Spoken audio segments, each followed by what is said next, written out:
the law of the playground, the terrifying system of unwritten traditions, games, taunts and insults that rule the happiest days of every schoolchild in Britain. Joeys, Gaylords, Fannies, Knobs, you get the idea. Blaze. Sir. Reeves. Here. Middlemiss. Here. Collins. Present. McGuinness. Yes, sir. Lee. Yes, sir. Mack. Sir. Dolan. Present. Mitchell. Sir. Montgomery. Present. Carr. Sir. Zane. Here. Not. Who's there? I do not. I do not poo. You done a poo? You remember your first day in your class, your first day in your tutor group? So everyone's kind of, who's the tough kid? Who's going to be the tough kid? Who's going to be the funny kids? Who's going to be the weird kid no one talks to? Who stinks of piss? Get on with your work. Teachers. There was a teacher called Doc Thornhill who shouldn't have been teaching. He was about 98. He'd quite often stand on his head. You know, like you'd be there all in silence doing your maths, and he'd be stood on his head at the end of the classroom. We did have one teacher, and if you did anything like comb your hair or like look in a mirror, is this a fashion show? And you're like, no, it's just the basics of being a human being, really. We had a teacher called Mr. Geary who had a false arm, and he took so much flack. And his false arm, the hand slightly turned out, and we would hang all manner of things on it because he couldn't feel it, of course, because it was a prosthetic arm. And things like condoms would be hung on it, and maybe a tampon or something like that. The one that I remember most was scratch and sniff. He would scratch his genitalia, and then there'd be a sort of 2 or 3 beats, you know, of real anticipation from the class who knew this, and he would give it a quick sniff, and then he'd turn to the board. Mr. Brown was, you know, he was actually a nice guy, and his favourite thing was going, when he wanted quiet, he'd go, let's have the volume down, and he loved that. This is that thing, don't mess around, it will go on your permanent record. And for your whole school life, you're thinking, man, I'm not going to get a job because I bunked off once and I called a teacher a tosser, and it's on my permanent record. There is no permanent record. It doesn't exist. It's a myth. I do remember it being hysterical when you found out the first name of the teacher. So I remember when we found out Mr. Rogers, his name was Nigel, and just shouting it down the corridor, all right, Nige! Physics teacher called Mr. Sop. He couldn't pronounce his R's or his L's. R's came out as a R, and L's came out as a R. And he turned round with a piece of chalk and he wrote, white light and the electromagnetic spectrum.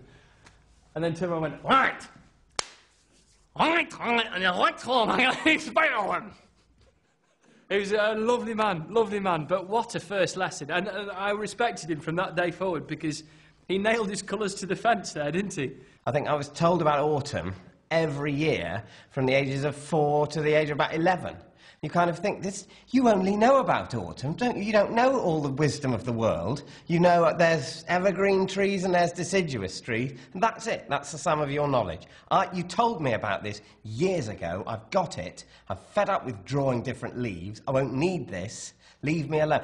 And then you sort of get, I get this.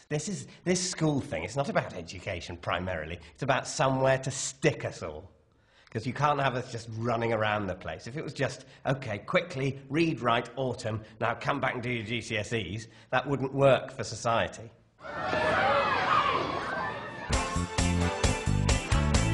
School disco. School disco was a miserable, horrible experience where tall, gangly boys like me were made to realise just how unattractive and insignificant they were to girls. The main thing of school disco was in your diary, in your journal, you would count down to the school disco. So I'd have 14 days to the school disco, 13 days to the school disco, 12 days to the school disco. And it would just be a countdown. What you're going to wear, who you're going to dance with, who you're going to talk to. And then usually it was a bit of a disappointment. And then the entry of the journal the next day was, school disco was rubbish. It was really crap. Lewis Cross danced with Gina all night. Now we're right together.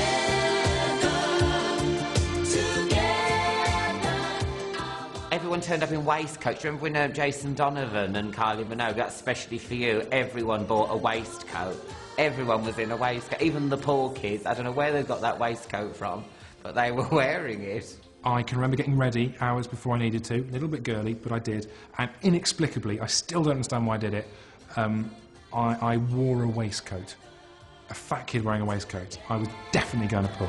I wanna show you my heart is so true, and all the love I have is especially. I remember once they were playing Duran, because I was a massive Duran Duran fan, and they played Girls on Film, and all the girls just started screaming. Like as if Duran Duran, when the room, no, they're just playing the record. Shut up, shut up. They turned all the lights on at that point and said, right, everyone calm down, or you're not getting any more pop. If there was like specific moves, like for Rick Astley, it was never going to give you up, so that, and never going to let you down, never going to play around and hurt you, never going to make you cry, never going to say a lie. Can't remember the rest. I remember dancing with the boy, like, you know, you dance like this. Well, you dance with your arm on their shoulder and they put their hand and you sort of go like this. And everyone else was snogging and he was kind of pulling me towards him and I was just, like, digging my elbows in his arms so he couldn't get any closer because I didn't really fancy him and his breath smelled. I never got a dance at the school disco. I never got, even the last dance where anyone can get a dance, I never got a dance. Bring that note up to the front. Lying. Given any opportunity, I think most kids, especially boys, lie. You lie about success with girls. Usually lie about what members of your family do. The classic one is that your dad's in SAS.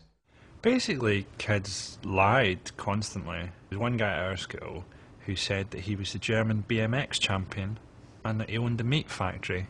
Tom was the best. Tom was brilliant. He was the king of lies. For one, he wrote the code for Batman on the Spectrum. It's pretty good. He found a bale of hash this big in the woods and just keeping it. He's not going to do anything, not going to smoke it or anything, but just can keep it. And while he was in the woods, he found a little hatch which opened up into an underground complex, and he found the weapons room, which was just all manner of weaponry across the walls, including the minigun from Predator. I once convinced him that on Record Breakers the previous night I'd seen Jeff Capes throw a fox around the world, and he believed me. There was a great story a friend of mine bandied about, that she had spent the night with Prince. He gave her some clothes. He said she could have any clothes she wanted, presumably from his wardrobe. And he showed her a really good time, and then he said, I'm really sorry, I've got a lot of commitments, so we won't be able to, you know, carry this on, but I've had the time of my life. We all believed it. There was a chap who did a paper round, and he used to come in at lunchtime. There used to be this room, one of the rooms upstairs, and he'd hand out fags, because he'd nick these cartons of 200 fags. So you'd have a selection of Rothmans and B&H, and he was kind of quite popular, but then it was discovered that, yeah, he was actually buying them to sort of be popular, give them out. I once pretended to my whole class that Harrison Ford was my father until a friend of mine pointed out that couldn't possibly be true. Nick Nolte Jr., I always hated him.